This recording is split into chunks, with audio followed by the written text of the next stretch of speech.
અમદાવાદ, ગુજરાત.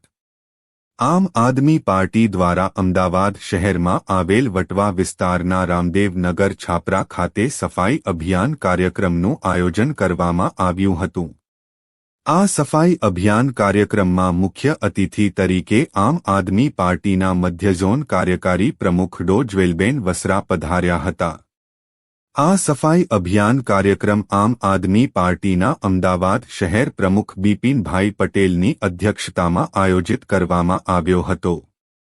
આ કાર્યક્રમમાં આમ આદમી પાર્ટીના પ્રદેશ મહિલા મહામંત્રી ભૂમિકા વોરા, અમદાવાદ શહેર ઉપપ્રમુખ જતીન પટેલ તથા કાર્યકર્તાઓએ ઉપસ્થિત રહીને રામદેવ નગર છાપરા વિસ્તારમાં સફાઈ કરી અને સ્થાનિક લોકો સાથે ચર્ચા કરી.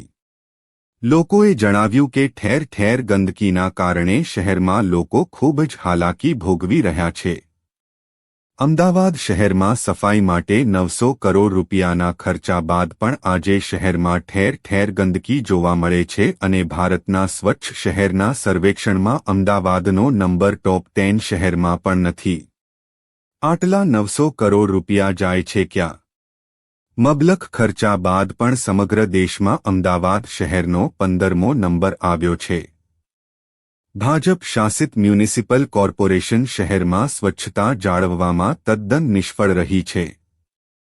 માટે આજે આમ આદમી પાર્ટી એ જાતે સફાઈ અભિયાન શરૂ કરીને એક નવા પ્રકારની રાજનીતિની શરૂઆત કરી હતી.